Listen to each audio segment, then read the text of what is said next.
Marcus Chen stepped off the transport ship and looked up at the massive towers of the Galactic Defense Academy. The buildings reached into the purple sky of Zarian Prime, their surfaces gleaming with alien technology. He had dreamed of this moment for years, but now his stomach felt heavy with doubt. Around him, other new students moved in groups. They were all aliens, and they were all staring at him. Marcus had seen pictures of different alien species before, but being surrounded by them felt strange and scary. A tall blue creature with 4 arms walked past him. Its skin looked like metal and its eyes glowed white. It looked at Marcus and made a sound that might have been laughter. "Look," it said to its friends in perfect English. The human finally arrived. "I heard they let anyone in these days," said another voice. This came from something that looked like a giant crystal spider. When it spoke, its voice rang like bells. Even primitive species that just learned to fly between stars. Marcus picked up his bag and walked toward the main building. More aliens pointed at him and whispered. Some laughed. A few just stared like he was an animal in a zoo. Inside the academy, hundreds of students filled a huge hall. Marcus had never seen so many different kinds of life forms in one place. Some looked almost human but with strange skin colors or extra limbs. Others were so alien that Marcus could not figure out how they moved or breathed. A massive creature that looked like a walking mountain noticed Marcus standing alone. It had thick gray skin and muscles that could probably crush a car. "You must be the human," it said in a voice like thunder. "I am Brutus of the Gorvani. My people have been warriors for 10,000 years. What have your people been doing?" "Fighting each other mostly," Marcus said honestly. Brutus laughed, but not in a mean way. "At least you are honest. Most species lie about their history." Before Marcus could answer, a sharp whistle filled the air. All the students stopped talking and faced the front of the hall. A creature with 4 arms and silver skin walked onto a raised platform. Its face was covered in scars, and when it moved, Marcus could see that one of its arms was mechanical. "I am Commandant Vex 7, it announced. "Welcome to the Galactic Defense Academy.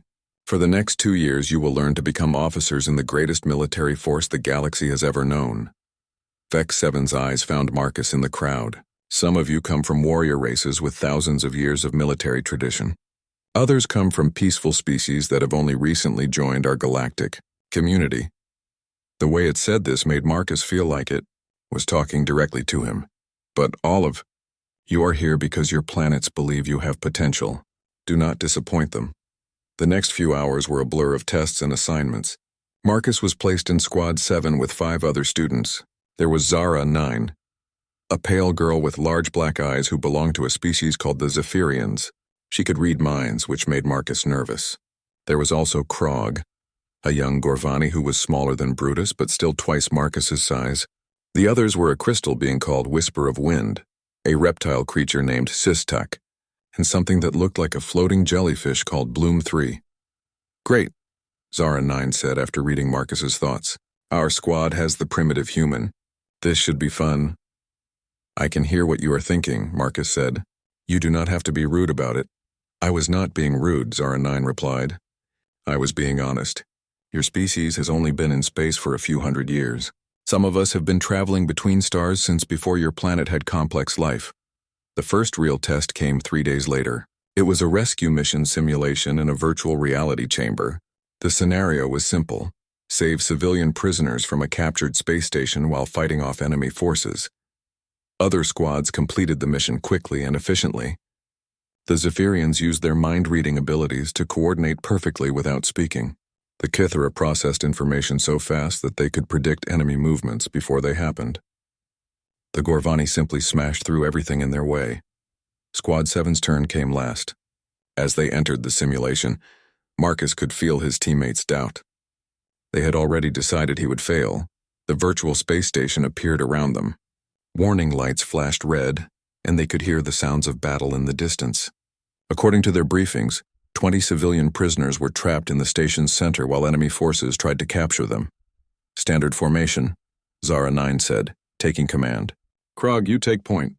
Whisper of Wind, scan for enemies. Sistek and Bloom 3, watch our flanks. Human, try not to get in the way." But as they moved through the station, Marcus noticed things the others missed. The enemy movements looked strange. The prisoners' cries for help sounded wrong, and there were too many weapons scattered around the corridors. "Wait," Marcus said. "Something is not right." Of course something is not right, Zara 9 snapped. We are in the middle of a battle. No, I mean this whole situation. Why would enemies leave so many weapons lying around? And listen to those prisoners. They all sound exactly the same. Whisper of Wind chimed softly. The human may have a point. My sensors detect unusual patterns in the enemy behavior. But Zara 9 was already moving forward. We follow the mission plan. Krog, break down that door. The next few minutes were chaos. As soon as they entered the prisoner area, alarms began screaming. The prisoners turned out to be enemy soldiers in disguise. The weapons on the floor were traps, and the real prisoners were hidden in a completely different part of the station. One by one, Marcus's teammates were eliminated from the simulation. Krog fell into a trap meant to stop large creatures. Zara 9's mind-reading abilities were blocked by enemy technology she had never encountered before. Whisper of Wind was overwhelmed by too much information coming too fast. Soon, only Marcus was left. He was alone, with no special abilities and no advanced technology. Just his human brain and a basic weapon, but Marcus had been watching and learning. He had seen how the enemies moved, how they thought, and how they expected others to behave. When the simulation threw new challenges at him, he did not try to follow any textbook. He improvised. He used broken pipes as weapons. He started fires to create distractions. When enemies expected him to run, he hid. When they expected him to hide, he attacked. Slowly, he made his way to where the real prisoners were kept. Marcus managed to save 12 of the 20 prisoners before time ran out. It was not a perfect score, but it was better than any other squad had done in their first attempt. In the debriefing room, Commandant Vex 7 stood before Squad 7 with a disappointed expression. That was one of the worst performances I have seen in 20 years, it announced. Marcus's teammates looked embarrassed. Zara 9 stared at the floor. Krog's massive hands were clenched into fists. The Zephyrian relied too much on mental abilities and ignored basic observation. The Gorvani used brute force when subtlety was needed. The Cathara processed data but failed to think creatively. Then Vex 7 turned to Marcus, and the human ignored orders, broke formation and acted without consulting his team. The Commandant paused. However, the human was also the only one who recognized that the mission was not what it appeared to be. While his teammates followed their species' natural advantages, he adapted to unexpected circumstances. Vex 7 looked around the room. Natural advantages can become weaknesses when you rely on them too much. Remember that. After the debriefing, Marcus walked back to his quarters alone. Other students watched him pass, and he could hear them whispering. Some laughed. Others shook their heads. He had not failed completely, but he had not succeeded either. In his small room, Marcus sat on his bed and looked out the window at the alien stars. He was millions of light years from Earth, surrounded by beings who thought he did not belong here. Maybe they were right. But as he replayed the day's events in his mind, Marcus realized something important. His teammates had failed not because they were not smart or strong enough, but because they had never learned to think differently. They were trapped by their own strengths. Marcus pulled out his study materials and began reading about each species' military history. If he was going to survive at this academy, he needed to understand not just how aliens fought, but why they fought the way they did. Outside his window, the alien stars burned cold and distant. But Marcus Chen was not giving up. Not yet. 3 months had passed since Marcus Chen arrived at the Galactic Defense Academy. Every day had been a struggle. While other students mastered complex battle strategies using their natural abilities, Marcus had to work twice as hard just to keep up. The other cadets had stopped openly laughing at him, but Marcus could still feel their doubt. In the dining hall, aliens from dozens of species would point at him and whisper. Some called him the pet human or the Academy's science experiment. Marcus had learned to eat alone and study alone. His squad mates tolerated him, but they did not trust him. Zara 9 still treated him like a child who might break something important. Krog was friendly, but clearly thought Marcus was too weak to be a real warrior. The others simply ignored him unless they had to work together. But Marcus kept studying. Every night he read about different alien species and their military tactics. He learned that the Zephyrians had never lost a battle in over 1,000 years. Because their mind-reading abilities made perfect coordination possible, the Cathara could process information so fast that they could predict enemy movements hours in advance. The Gorvani were bred for war and had never known defeat in direct combat. Each species had developed fighting styles based on their greatest strengths.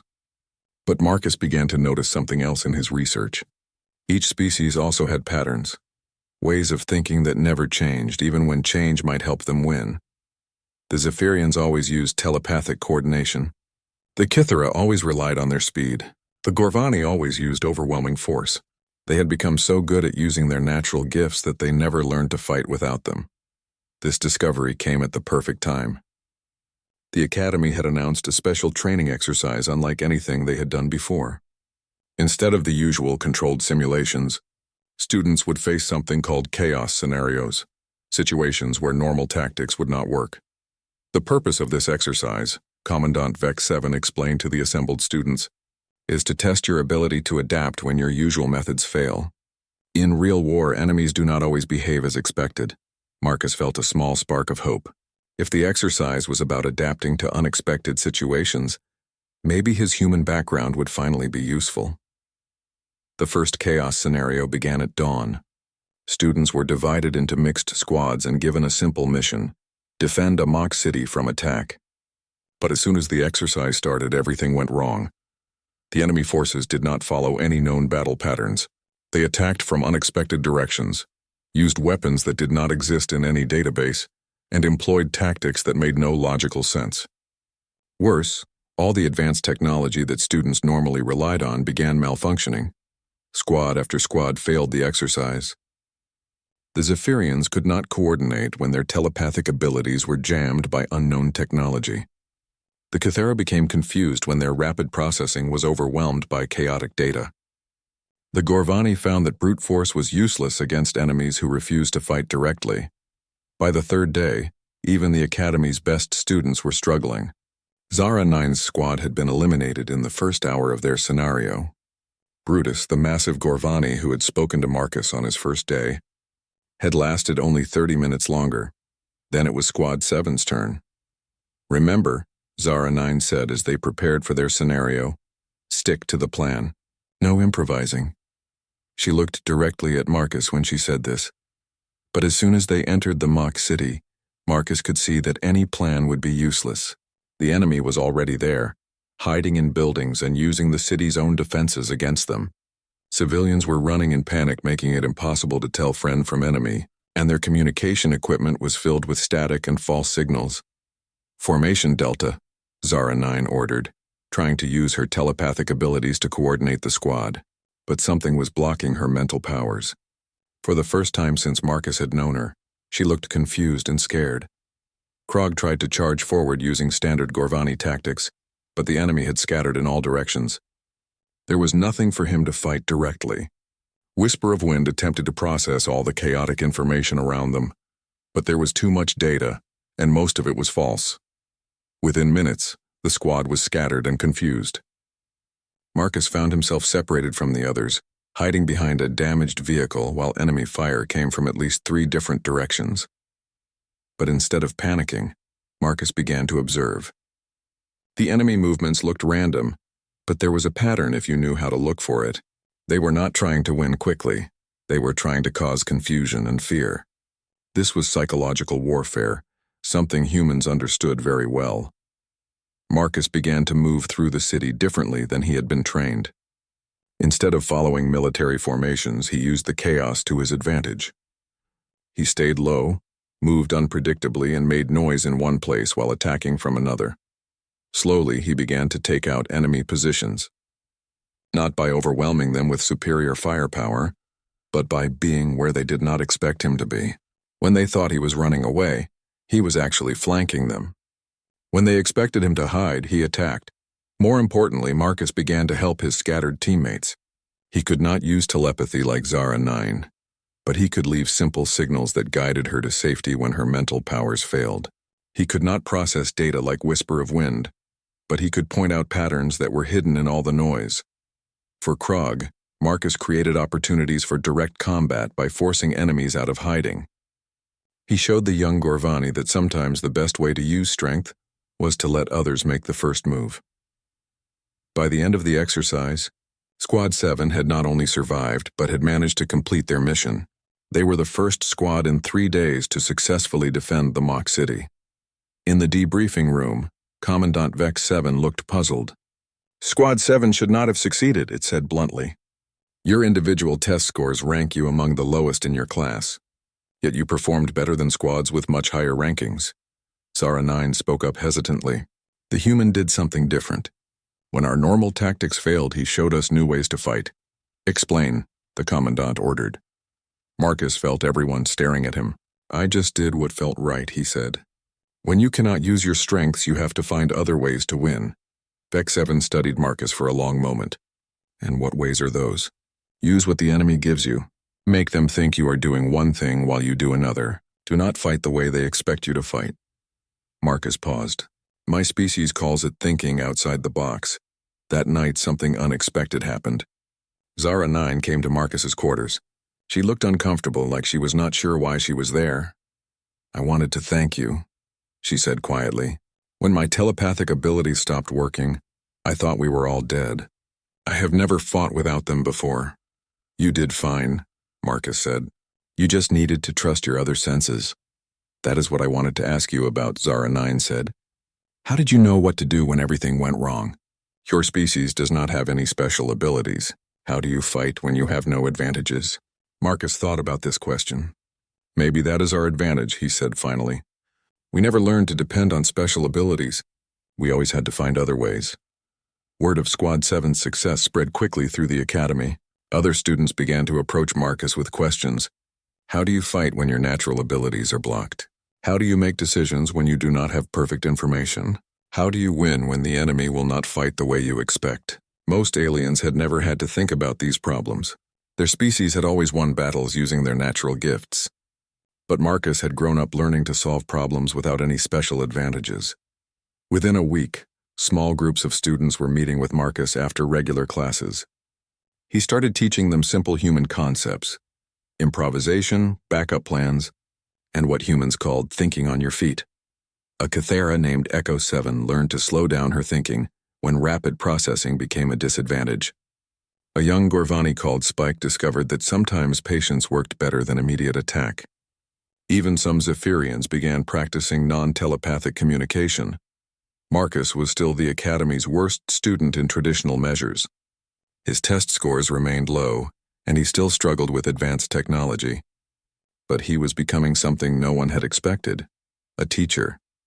The human rookie who had been mocked for his lack of special abilities was showing the galaxy's future warriors how to fight without them. The announcement came during morning assembly.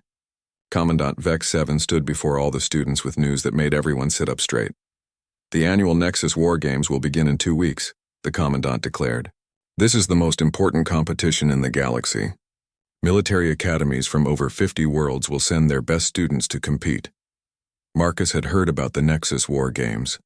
They were legendary. For 300 years, the best military students in the galaxy had competed in massive simulations that tested every aspect of warfare. Winning the games meant guaranteed positions in the Galactic Fleet's elite units.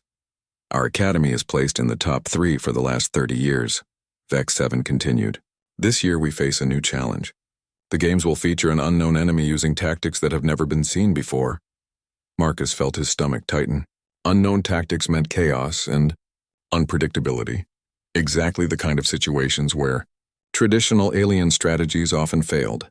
"Squad leaders will be chosen based on overall performance," the Commandant announced. "Training begins immediately." Over the next week, the academy transformed. Students trained 18 hours a day, practicing every combat scenario imaginable. The pressure was enormous. Families from across the galaxy would be watching. Military recruiters would be taking notes. Careers would be made or broken in just a few days. Marcus threw himself into training with desperate energy. His informal study groups had grown larger, with students from many different species asking for help with unconventional tactics. But he knew that when the actual games began, he would probably be left on the sidelines. The team selection results were posted 3 days before departure. Marcus scanned the list looking for his name. He found it at the very bottom, listed as alternate reserve. This meant he would only participate if other students were injured or failed completely. "Do not feel bad," Krog said. patting Marcus on the shoulder with a hand the size of a dinner plate. "You have taught us many useful things. That has value even if you do not fight." But Marcus did feel bad. After months of working to prove himself, he was still seen as the weak link. The Nexus War Games took place on a massive space station called the Arena. It was the size of a small moon, with different environments for testing every type of combat. When Marcus's academy team arrived, they were met by students from dozens of other worlds. Marcus had never seen so many different species in one place. There were crystalline beings who communicated through light patterns, gaseous creatures that floated in special containment suits, and robots so advanced they had developed their own personalities. All of them were the best warriors their worlds could produce. The first day of competition was a disaster for everyone. The unknown enemy that the games featured was unlike anything anyone had faced before. They seemed to know exactly how each species would attack and had prepared counters for every traditional tactic. The Zephyrian teams found their telepathic coordination turned against them. The enemy somehow fed false information into their mental networks, causing Zephyrian squads to attack each other. The Cathara's rapid data processing became a weakness when the enemy flooded their sensors with meaningless information. Even the mighty Gorvani were defeated when the enemy refused to engage in direct combat. By the end of the first day, 12 of the 16 academy teams had been eliminated. Marcus's academy was still in the competition, but barely. Their star team, led by the academy's best students, had been defeated in just 4 hours. That night, emergency meetings were held in every team's quarters. Commanders and instructors tried to figure out what had gone wrong. How could tactics that had worked for thousands of years suddenly become useless? Marcus sat in his small room, listening to the worried voices from down the hall. He was not part of the planning sessions, he was just a reserve. But he had been watching the day's battles on the viewing screens, and he thought he understood what was happening. The unknown enemy was not really unknown at all. They were using human military tactics. Everything Marcus had observed matched strategies from Earth's military history. Guerrilla warfare, psychological operations, misdirection, and adaptive response. The enemy fought like humans who had studied how aliens naturally behaved and had designed counters for each species' strengths. The next morning brought worse news. 3 more academy teams had been eliminated during night operations. The unknown enemy had struck their bases using tactics so unconventional that the aliens had never prepared defenses against them. Commandant Vex 7 called an emergency assembly. "We have 1 team left," the Commandant announced grimly. "If they fail today, our academy will suffer its first complete defeat in over a century." The remaining team consisted of the academy's top students from various species. They were skilled, experienced, and confident, but Marcus could see the doubt in their eyes. If the academy's best squads had already failed, what chance did they have? "Sir," Marcus said, standing up before he could lose his nerve. "I request permission to speak." The room fell silent. Several students turned to stare at him. Commandant Vex 7 looked surprised. "The reserve student has something to say?" the Commandant asked. "I think I know what the enemy is doing," Marcus said. His voice sounded small in the large room. "They are not using alien tactics. They are using human tactics." Murmurs spread through the room. Some students laughed. Others looked confused. "Explain," Vex 7 ordered. Marcus took a deep breath. "Everything they do matches strategies from my planet's military history. Guerrilla warfare, psychological operations, adaptive response. They have studied how each species naturally fights and created counters for those tactics." "That is ridiculous," said Zara 9. "Humans have only been in space for a few centuries. How could your tactics be advanced enough to defeat civilizations with thousands of years of military experience?" "Because we never had natural advantages," Marcus replied. "We always had to adapt. We had to learn to win against enemies who were stronger, faster, or smarter than us." The room was quiet for a long moment. Then Commandant Vex 7 spoke. "If you are correct, then our remaining team needs to fight like humans to have any chance of success." "Yes, sir," Marcus said. "But they also need to fight like their own species. The enemy has prepared for pure human tactics and pure alien tactics. They probably have not prepared for both at the same time." Vex 7 studied Marcus carefully. "Are you suggesting that you should lead the final team?" The question hung in the air like a challenge. Marcus felt everyone staring at him. The Academy's reputation, built over centuries, might depend on his answer. "I am suggesting that I should help them," Marcus said. I know human tactics, but they know their own species' abilities. Together we might create something the enemy has not seen before." More murmurs filled the room. Some students looked skeptical. Others seemed curious. "The reserve human wants to save us all," someone whispered loudly enough for everyone to hear. But Commandant Vex 7 was nodding slowly. "Very well. Chen, you will advise the final team. But remember, if you fail, you will have brought shame on this academy in front of the entire galaxy." "I understand, sir," Marcus said. That afternoon, Marcus met with the remaining team members. There was Zara 9 representing the Zephyrians. Krog stood for the Gravani. Whisper of Wind spoke for the Cathera. There were also representatives from 3 other species Marcus had never worked with closely. "So, human," said a serpentine creature called Sistak. "Tell us how your primitive tactics will save us from this unknown enemy." Marcus looked around the room at beings who could read minds, process information at light speed, and crush steel with their bare hands. "We are going to teach them," Marcus said. "That unknown does not mean unbeatable." The final battle would begin at dawn. Marcus had one night to prepare a team of aliens to fight like humans while still being themselves.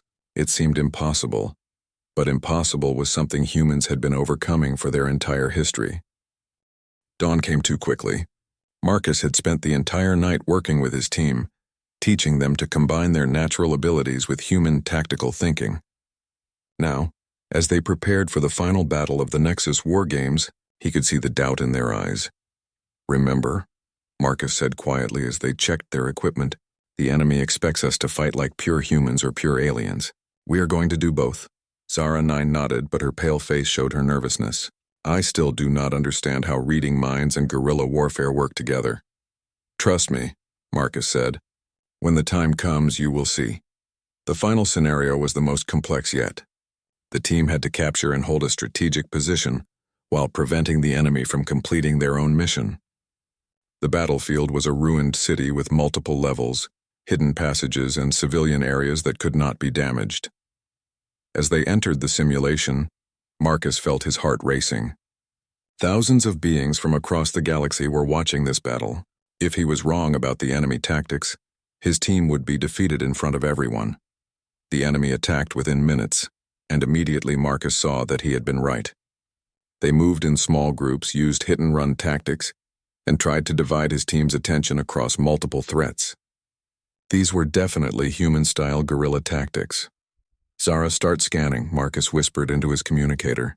"But do not try to coordinate us telepathically. Just tell me what you sense." "I can feel their emotions," she replied after a moment. "They are confident, but also curious, like they are testing us." "Good, they think we will fight like other teams have." "Krog, I need you to do something that will feel wrong." "What?" the young Gorvani asked. "Hide." Krog looked shocked. "Gorvani, do not hide. We face our enemies directly." "I know. That is why it will work. Find a position where you can see the main courtyard, but stay hidden until I give the signal." While Krog reluctantly moved to a concealed position, Marcus sent Whisper of Wind to the upper levels of the ruined city. The Cathera's rapid data processing would be perfect for spotting enemy movement patterns, but Marcus told her to process slowly. "Do not try to predict everything," he instructed. "Just watch and report what you see." The other team members, Sistak the Serpent Warrior, Bloom 3 the floating jellyfish creature, and Echo 7 a Kithera scout, spread out according to Marcus's plan. Each was doing something that went against their species' normal fighting style, but combined with human tactics in ways the enemy would not expect. For the first hour, Marcus's team seemed to be losing. The enemy controlled most of the city and was steadily advancing toward the strategic position. Several times, Marcus's teammates wanted to use their traditional tactics. Zara 9 wanted to coordinate telepathically. Krog wanted to charge forward. Whisper of Wind wanted to process all available data at maximum speed. But Marcus kept them disciplined. "Not yet," he said again and again. "Let them think they are winning." Then the enemy made their mistake. Confident that they understood how Marcus's team would fight, they concentrated their forces for a final assault on the strategic position. They expected desperate alien warriors using familiar tactics. Instead, they got something they had never seen before. "Now," Marcus whispered into his communicator. Zara 9 used her telepathic abilities, but not to coordinate the team. Instead, she projected confusion and fear into the enemy's minds, making them think they were being attacked from directions where no one was actually present. Whisper of Wind suddenly activated her rapid processing, but only to analyze the exact timing needed for Marcus's plan. She calculated precisely when each enemy soldier would be in the right position. "Krog, go," Marcus said. The young Gorvani erupted from his hiding place with a roar that shook the entire simulation. But instead of charging randomly as the enemy expected, he moved to exactly where Whisper of Wind had calculated the enemy would retreat when Zara 9's mental attack started. The enemy was caught completely off guard. They had prepared for Gorvani charges and telepathic coordination, but not for both used together in support of guerrilla tactics.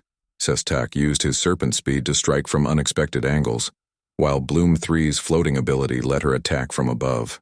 Echo 7 provided rapid intelligence that helped everyone adapt to changing situations, but the most important element was how they combined everything. When the enemy countered one approach, the team seamlessly shifted to another. Human adaptability mixed with alien abilities created something entirely new. The battle turned quickly after that. The enemy, used to facing predictable tactics, could not keep up with a team that constantly changed its approach. Within 2 hours, Marcus's team had not only captured the strategic position, but had also completed their secondary objectives. When the simulation ended and victory was announced, the arena fell silent. Then slowly applause began. It started with a few beings and grew until thousands of spectators from dozens of species were cheering. Marcus's team had won the Nexus War Games. In the debriefing session, the truth was finally revealed. The unknown enemy had been a joint military research project led by human officers and alien tacticians. They had been testing whether the galaxy's military academies could adapt to unconventional warfare. "For 3 days," explained Admiral Sarah Chen, a human officer who had been watching the games, "our mixed teams defeated every traditional approach used by alien species. Your tactics worked because you combined adaptation with natural abilities." Admiral Chen was Marcus's aunt, though she had not been allowed to contact him during his time at the academy. She looked proud but not surprised by his success. "The galaxy faces new threats," she continued, addressing all the students in the arena. "Enemies who will not fight according to established rules. We needed to know if our future officers could think beyond their species' traditional strengths." Commandant Vex 7 stood up. "The human student has shown us something important. Natural advantages can become weaknesses if we never learn to fight without them." Over the next few days, everything changed for Marcus. Military officials from across the galaxy wanted to meet with him. Academy instructors asked him to explain his teaching methods. Even students who had mocked him months earlier now treated him with respect. But the most important change came from his teammates. Zara 9 approached him on the last day of the games. "I owe you an apology," she said.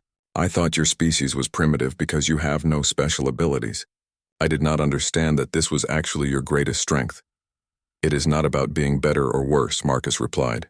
"It is about learning from each other." Krog nodded agreement. "You taught us to be more than what our genetics made us. That is a gift worth more than any natural ability."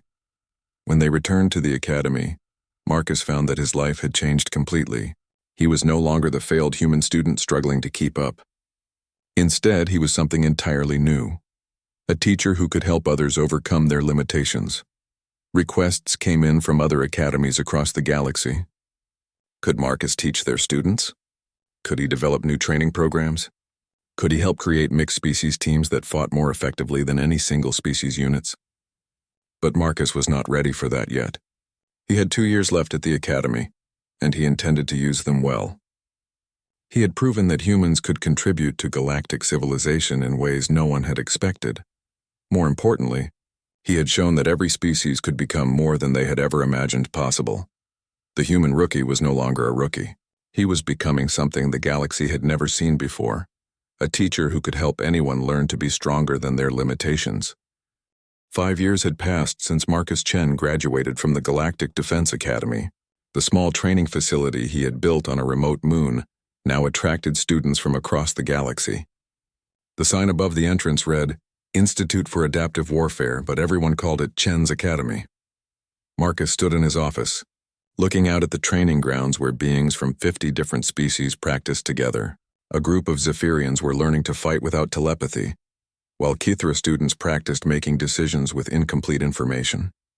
Gorvani warriors worked on stealth techniques while crystalline beings learned patience and timing. "Commander Chen," said a voice behind him. Marcus turned to see Captain Zara 9, now his second-in-command and head instructor for telepathic species. "The morning reports are ready." Marcus smiled at his old squadmate. She had changed dramatically since their academy days. Where once she had been arrogant and inflexible, she was now patient and creative. Teaching other Zephyrians to fight without mental powers had taught her to appreciate different ways of thinking. "How are the new students adapting?" Marcus asked. "Better than expected," Zara replied. "The Andromedans are struggling with our chaos scenarios, but they are learning. The Centauri delegation thinks our methods are barbaric, but their test scores are improving." Marcus nodded. It was always the same pattern. Students arrived convinced that their species' natural advantages were enough. They left understanding that true strength came from overcoming limitations, not relying on gifts. "Sir," Zara continued, "there is something else. Long-range sensors have detected unidentified ships approaching the outer rim. The Galactic Council wants to speak with you immediately." Marcus felt a chill run down his spine. For 2 years there had been reports of mysterious disappearances in deep space. Entire fleets had vanished without sending distress signals. Colonies had gone silent overnight. The galaxy's best military minds had no explanation for what was happening. "Set up the communication link," Marcus said. Within minutes, Marcus was speaking with the emergency session of the Galactic Council. Representatives from hundreds of worlds appeared on the massive holographic display. All of them looked worried. "Commander Chen," said Chancellor Vex Prime, the current leader of the Council, "the situation has become critical.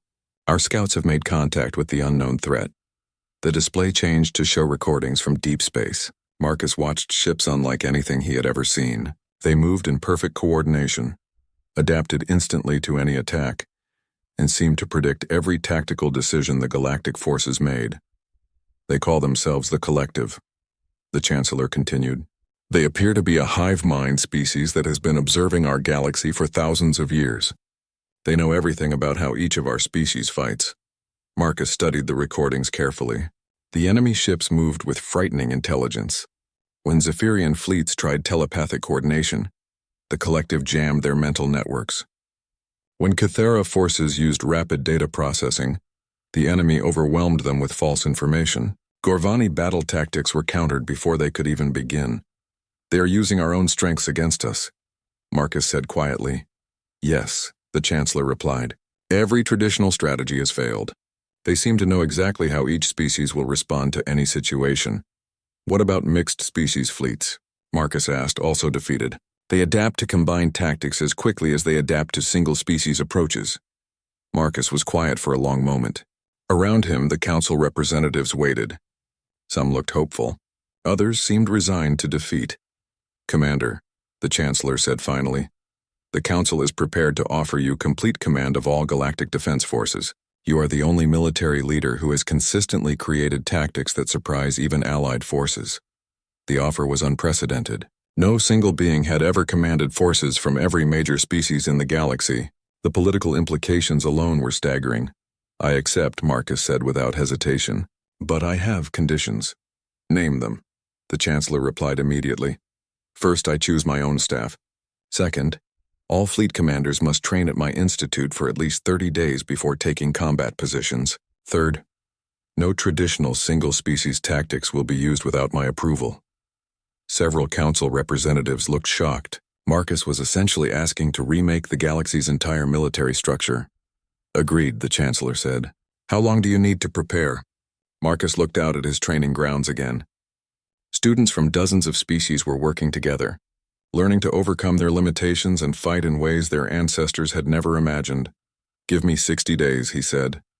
The next 2 months transformed the galaxy. Marcus called in every favor, contacted every former student, and requested volunteers from every species. The response was overwhelming.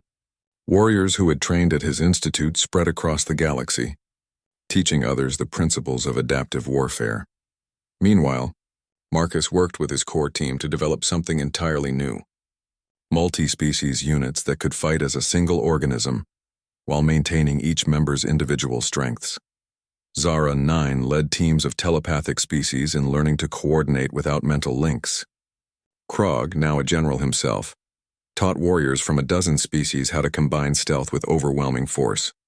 Whisper of Wind developed new data processing techniques that could handle chaotic battlefield conditions. But Marcus's most important innovation was the command structure itself. Instead of organizing forces by species, he created mixed units where each member covered another's weaknesses. Zephyrians provided intuitive understanding while Kythera offered rapid analysis. Gorvani's strength protected more fragile strategists while scout species provided mobility and reconnaissance. When the collective finally launched their full invasion, they faced something they had never encountered before, an enemy that fought like no single species they had studied. The first major battle took place in the Kepler system. Marcus commanded from the flagship adaptation, watching as enemy forces moved to counter what they expected to be traditional galactic tactics. Instead, they met formations that changed constantly. When the collective tried to jam telepathic coordination, they discovered that the galactic forces were using 12 different communication methods simultaneously. When they attempted to overwhelm data processing capabilities, they found that decisions were being made through a combination of rapid analysis and intuitive judgment. Enemy forces are adapting, reported Captain Echo 7 from her position at the tactical station, but they are adapting to tactics we abandoned 15 minutes ago. Maintain fluid formations, Marcus ordered. Never let them predict what we will do next. The battle raged for 18 hours. The collective forces, used to quick victories against predictable enemies, found themselves fighting an opponent that seemed to anticipate their adaptations. Every time they developed a counter to one tactic, the galactic forces had already shifted to something else. Finally, after suffering massive losses, the collective fleet retreated. Over the next year, the pattern repeated across the galaxy. The collective's perfect adaptation abilities became useless against forces that never used the same approach twice. Their knowledge of each species' fighting style was meaningless when those species had learned to fight in completely new ways. The final battle came when Marcus led a massive fleet to the collective's home system. The enemy threw everything they had at the galactic forces. Millions of ships, advanced technology, and perfect tactical coordination. But Marcus's forces fought like no army in galactic history. Zephyrians and Kythera worked together to create strategies faster than any single mind could develop. Gorvani warriors provided protection for dozens of support species, who each contributed their unique abilities. Scout forces from 50 different worlds moved in perfect coordination without any two groups using the same techniques. When the collective's central intelligence finally tried to surrender, it sent a message that would be remembered throughout galactic history. We do not understand how you fight. Your tactics follow no pattern we can recognize. How do you coordinate without central control? How do you adapt without losing identity? Marcus's reply was simple. We learned that our differences make us stronger, not weaker. The victory celebration lasted for weeks across the galaxy. But Marcus did not attend most of the ceremonies. Instead, he returned to his institute, where new students were already arriving. Word of the galactic victory had spread, and species from distant galaxies wanted to learn the principles of adaptive warfare. Standing in his office, looking out at beings from 100 different worlds learning to overcome their limitations, Marcus smiled.